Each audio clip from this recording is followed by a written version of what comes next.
Hello, good morning, dear student. I am Kul Singh Yogi from Sri Digambar Institute of Technology, Bhandari Road, Dosa. Today, I will be discussed about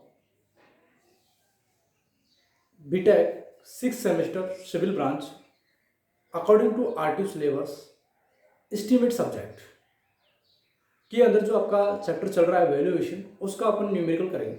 today upon numerical पर discuss करेंगे कि आपका जो numerical part है जिसके अंदर अपन को rent निकालना होता है। क्या निकालना है? रेंट निकालना है।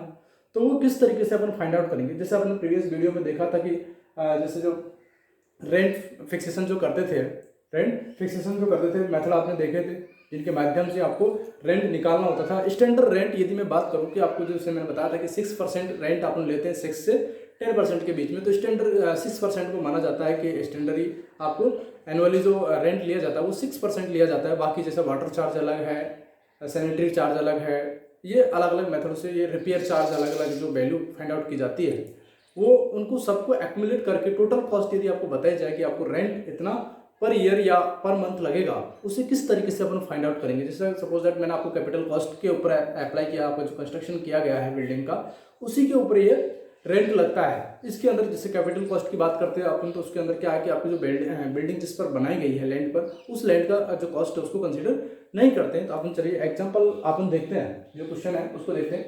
एग्जांपल आपका calculate the standard rent of A government residential building.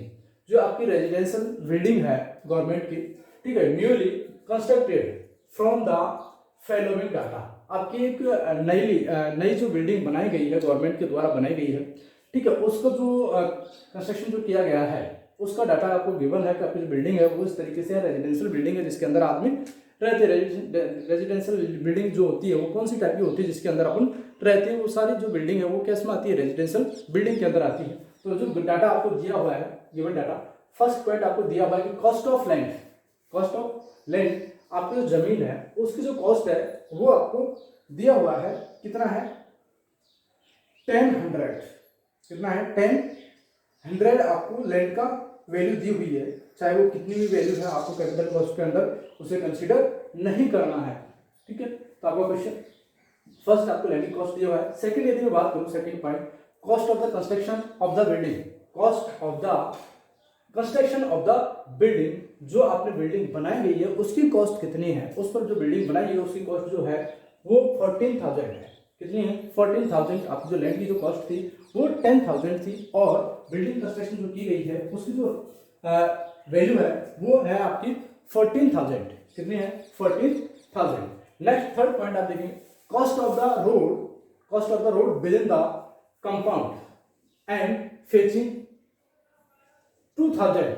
आपको जो रोड बनाया गया है, आपको जो बिल्डिंग बनी हुई है उसके लिए जो रोड बनाया गया है उसके आगे, ठीक है, तो उसकी जो कॉस्ट है वो आपकी 2000 है। नेक्स्ट फोर्थ पॉइंट में अगर देखें आप, cost of the standard sanitary and water supply work.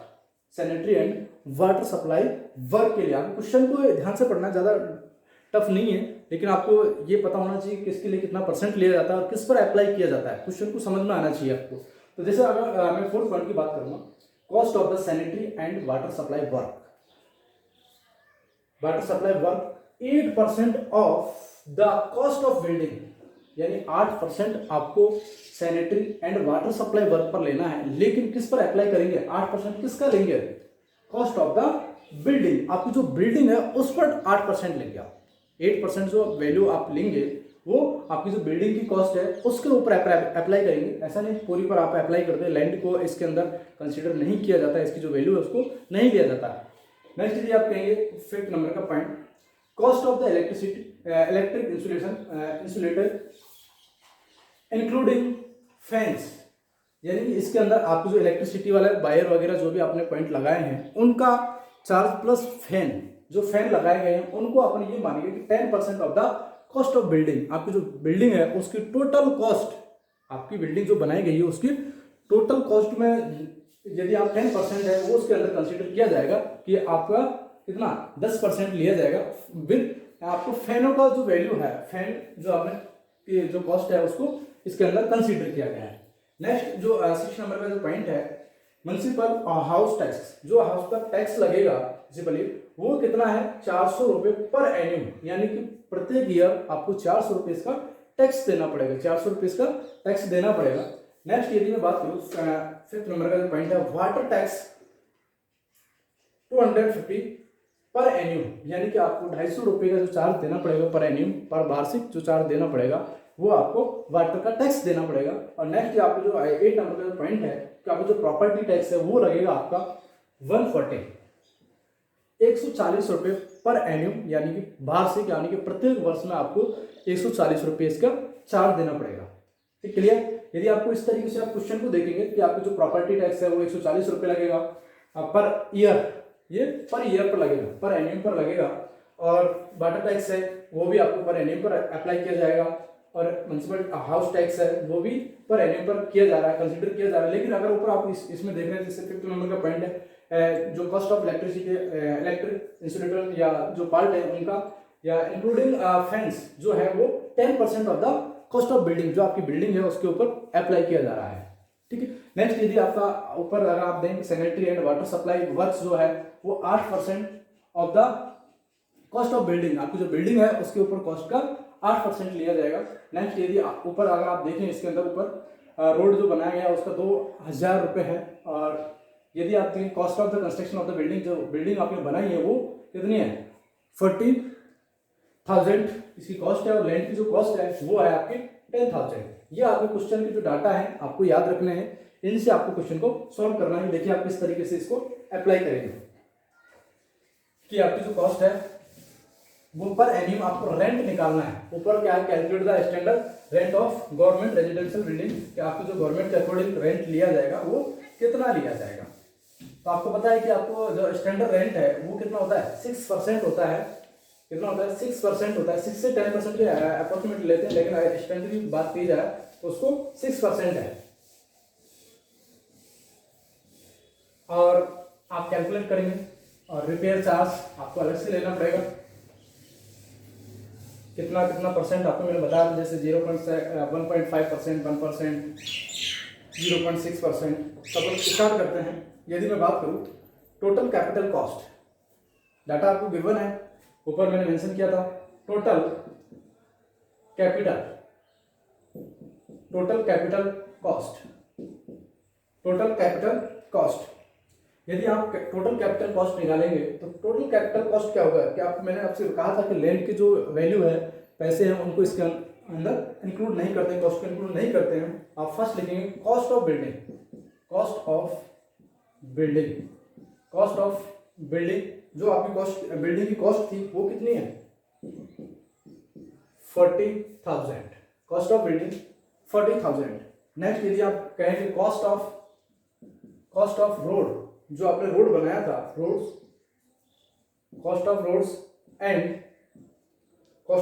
And fencing, या फेंसिंग, सॉरी फेंसिंग, इसका कितना था 2000 रुपये। नेक्स्ट कॉस्ट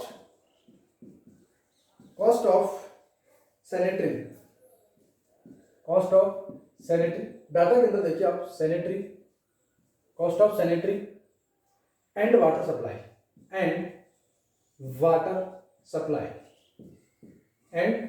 सप्लाई वर्क्स, जो आपको गिवन है वाटर सप्लाई वर्क्स। ठीक है, जो क्वेश्चन आपको दिया गया था कि कॉस्ट ऑफ वाटर सप्लाई, ये अप्लाई किया गया था किसके ऊपर 8%, कितना था 8% किसका था, बिल्डिंग कंस्ट्रक्शन कॉस्ट का, बिल्डिंग कंस्ट्रक्शन का था। तो आप ये कह सकते हैं इसको जो अप्लाई करेंगे किस पर करेंगे, बिल्डिंग के कंस्ट्रक्शन कॉस्ट पर, बिल्डिंग की कॉस्ट पर। तो 8%, इसका 8% निकालेंगे, जो वैल्यू आएगी वो कितनी आएगी, मल्टीप्लाई करिए, डिवाइड करिए, 8 का 32, 3,200। ये क्या है आपका 8% कार्य है, कितना है 8% आपकी कॉस्ट ली गई है, 8% कॉस्ट ली गई है किसके लिए, सैनिटरी एंड वाटर सप्लाई के लिए। नेक्स्ट यदि मैं बात करूं cost of electric installation, cost of electric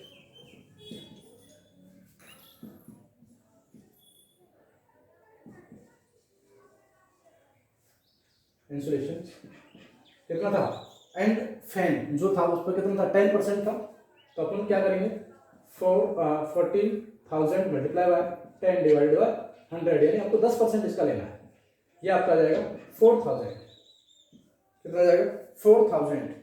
आप ये कहेंगे टोटल कॉस्ट यदि आप कंसिडर करें तो टोटल कॉस्ट कितनी होगी सबको ऐड कर देंगे। आपने कहा कि बिल्डिंग कॉस्ट इतनी है, फैन पर रोड का कंस्ट्रक्शन का खर्चा 2,000 रुपये आया आपका, वाटर सप्लाई रेंज का जो बिल्डिंग की कॉस्ट थी उसका 8% था, और इस पर जो इलेक्ट्रिक जो इंसुलेशन या आपने जो वायर वगैरह लगाए हैं उनका जो कॉस्ट था उसका 10% था विद फैन के साथ में। तो इसको यदि आप ऐड करेंगे तो ये आपका आर एस आएगा, ये आपका आर एस आएगा 4949 यानी 49,200 ये आपका कैपिटल कॉस्ट हो गई। क्या हुई आपकी कैपिटल कॉस्ट हुई कि आपका जो कैपिटल कॉस्ट है वो टोटल कैपिटल कॉस्ट आपकी 49,200 है। अब इसके ऊपर आपको अप्लाई करना है कि रेंट कितना लेना है, ठीक है। तो आपको पता है 6% जो चार्ज लिया जाता है वो 6% चार्ज किस पर, पूरी पर लिया जाता है, ठीक है। स्टैंडर्ड रेंट का चार्ज है 6%। यदि आप इधर को रफ करके लिखता हूँ तो आप कह सकते हैं मेथड फर्स्ट के अंदर क्या करते थे, सीधा अपन अप्लाई करते थे मेथड फर्स्ट के अकॉर्डिंग। यदि आप देखें interest on the capital cost, interest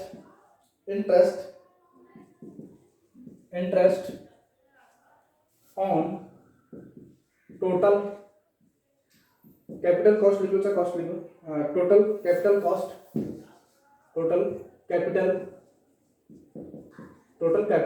cost कितना होता है 6% होता था capital cost at the rate 6%। यानी आप ये कहेंगे कि आपकी जो टोटल वर्क आया वो आया था, कॉस्ट आया था, कैपिटल कॉस्ट आया था, उस पर 6% लिया जाता है। ये स्टैंडर्ड है।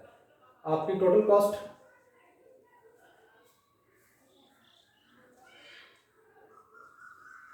कितना है 49,200 इंटू 6%।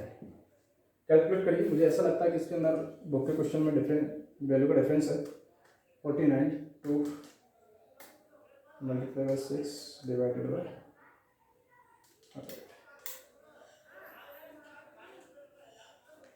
ये आपका आएगा 2,952। आपका 6% यदि आप फाइंड आउट कर रहे हैं किसका स्टैंडर्ड, यदि आप ये कहेंगे स्टैंडर्ड रेंट भी इसे कहते हैं कि 6% ही स्टैंडर्ड रेंट इसकी वैल्यू ली जाती है। तो अपन टोटल कॉस्ट जो अपने पास आई है कैपिटल कॉस्ट उस पर अप्लाई करते हैं। बुक यदि आपके पास बी एन दत्ता बुक है तो इसके अंदर पेंटिंग मिस्टेक है तो उसको देख लेने के बाद क्वेश्चन के अंदर है जहाँ पर आपको वाटर सप्लाई की जगह आपको इलेक्ट्रिक वही दे रखा है 8% और 10%, वहाँ पर जबकि वाटर सप्लाई वाला पार्ट होना चाहिए। और यहाँ पर भी आपकी जो कैपिटल कॉस्ट ली गई है वो यहाँ पर 42,000 ली गई है, जो कि नहीं है, वो कितनी है 49,000 है। क्लियर। नेक्स्ट यदि मैं बात करूँ कि एनुअल रिपेयर्स का आपको वैल्यू पता होनी चाहिए कि किसके लिए कितना परसेंट लेते हैं। नेक्स्ट एनुअल रिपेयर्स, जिसे अगर मैं बात करूँ एनुअल रिपेयर्स के अंदर एनुअल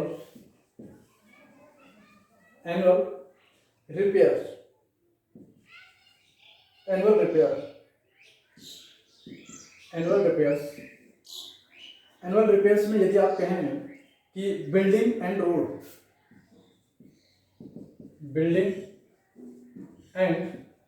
रोड, यदि आप बिल्डिंग और रोड को रिपेयर कर रहे हैं तो उसके लिए अपन को एट द रेट 1.5% चार्ज लेना पड़ता है। टोटल कॉस्ट का 1.5% आपको चार्ज देना पड़ेगा।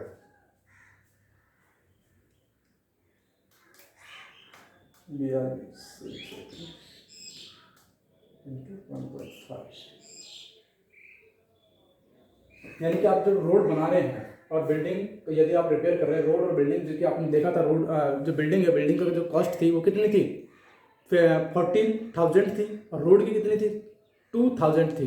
तो टोटल आपकी कॉस्ट कितनी हो गई थी 42,000 इंटू 1.5%। इसको रिपेयर करने की कॉस्ट आएगी।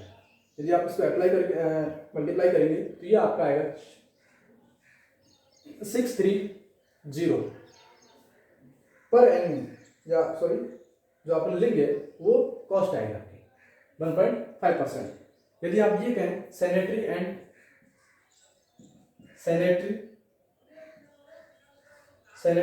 Water supply sanitary and water supply works at rate 1%। अब ये आपकी सैनिटरी कितनी थी, जो सैनिटरी की कॉस्ट जो आई थी वो कितना था, उस पर ऊपर 1% लगाएंगे। सैनिटरी की रेट अपने पास आई थी 3,200 सैनिटरी की रेट, इसका 1% निकालेंगे, जो वैल्यू आई उसी पर अप्लाई करेंगे। ऐसा नहीं कि आप टोटल कॉस्ट को अप्लाई कर रहे हैं। तो रिपेयर करवाएंगे तो किसको करवाएंगे, सिर्फ वाटर सप्लाई और सैनिटरी को करवाएंगे, तो उसकी जो कॉस्ट थी वो 3,200 थी, उसमें से 1% उसका निकालेंगे तो ये आ जाएगा आपका 320। करेक्ट। नेक्स्ट यदि मैं इलेक्ट्रिक इंस्टॉलेशन की बात करूं, इलेक्ट्रिक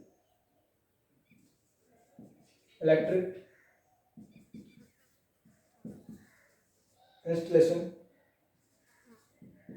इसके लिए आपको 1.5% लेना पड़ता है, 1.5%। एक पर 1.5%। आपको ये पता होना चाहिए कि इसके लिए कितना, जिसकी कॉस्ट आई थी 4,000 आई थी, 4,000, इसका 1.5% आप इसको करेंगे तो ये आपका आएगा 600। ये आएगा आपके पास 600। यदि आपके पास बुक है तो इसके अंदर 60 दिया हुआ है तो वो गलत है, ठीक है। तो नेक्स्ट एक सेकंड इसको कैलकुलेट कर लेता हूँ, कहीं मैं ही गलत कर रहा हूँ। 4 तो हाँ हो सकता है, करेक्ट है, इसका 60 है, 1% तो ले रहा है। यदि आप इसको मल्टीप्लाई करेंगे, इसको मल्टीप्लाई करेंगे 60 आएगा, और इसका यदि आप ये इससे मल्टीप्लाई करेंगे तो 0 आएगा, 32। तो आपने ये देखा कि ये जो आपने अप्लाई किया गया है, पर आपने जो कॉस्ट निकाली गई है इसकी रिपेयर वाली कॉस्ट, इनको पर एन्यूम जो रिपेयर करेंगे तो इसकी जो कॉस्ट है वो इसके अकॉर्डिंग आएगी। इलेक्ट्रिक पर 1.5% लेंगे, और वाटर सप्लाई और सैनिटरी पर 1% लेंगे, और रोड और बिल्डिंग कंस्ट्रक्शन पर आप जो रिपेयर करेंगे उसके लिए आपको 1.5% रिपेयर के लिए कॉस्ट लेनी पड़ेगी। इनको सबको ऐड कर देंगे।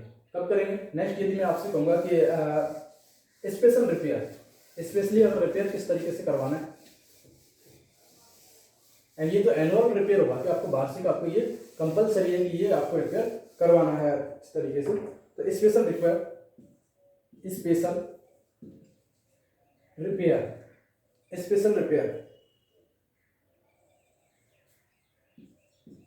स्पेशल रिपेयर्स के अंदर अगर आप देखें building and road at the rate 0.6%। किस पर, इसकी जो कॉस्ट है 0.6%, इसकी जो वैल्यू आएगी वो आएगी 252। नेक्स्ट इसी तरीके से sanitary and water supply works at rate 3.5%। इसकी जो कॉस्ट थी वो कितनी थी, 3,200 डिवाइडेड बाय 100। इसको मल्टीप्लाई करिए, इसकी जो वैल्यू आएगी वो आएगी 112। नेक्स्ट इसी प्रकार इलेक्ट्रिक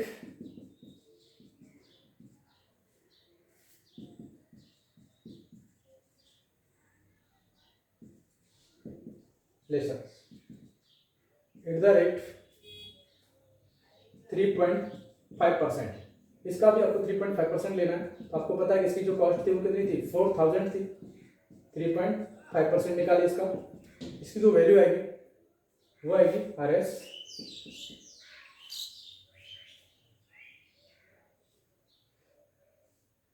140। नेक्स्ट यदि मैं बात करूँ कि आपको जो टैक्स जो लगाए गए थे, तीनों 2 टैक्स लगाए गए थे, आपने देखा होगा। एक तो ये था कि हाउस टैक्स था, म्युनिसिपल हाउस टैक्स,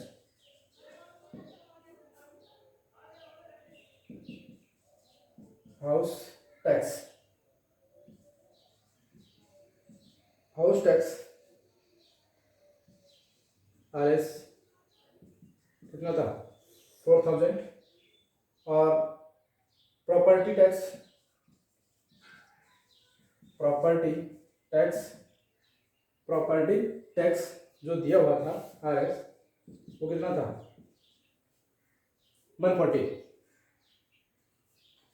ये जो टोटल इनको सबको ऐड कर देंगे, जो वैल्यू आएगी वो टोटल स्टैंडर्ड रेंट, यदि आप उनको फाइंड आउट करना होगा तो पर एनियम इस पर अप्लाई किया जाएगा। आपको रेंट जो ली गई है वो ये हो जाएगा। इनको सबको ऐड कर देंगे, ये RS यदि ऐड करके देखिए आप तो ये आएगा 4718 पर एनियम, पर एनियम, पर एनियम। वार्षिक आपको रेंट देना पड़ेगा 4718 रुपये। ये आपका स्टैंडर्ड रेंट निकाला जाएगा। यदि मैं आपसे कहूँगा कि वार्षिक यदि आपको निकालना हो सर वार्षिक, तो ये आपका 4718 होगा। लेकिन आपको पर मंथ की यदि बात की जाए तो पर मंथ आप क्या करेंगे, इसका 12 का डिवाइड कर देंगे। ये आपका जो रेंट आ रहा है, रेंट जो आपका आएगा, रेंट जो शो करेगा वो क्या हो जाएगा, पर मंथ शो करेगा। पर मंथ आपका शो हो जाएगा। आपका यही कहते हैं कि इसको 12 से डिवाइड कर देंगे तो ये पर मंथ आपका रेंट शो करेगा। Clear? Thank you so much. मिलते हैं नेक्स्ट वीडियो में। धन्यवाद।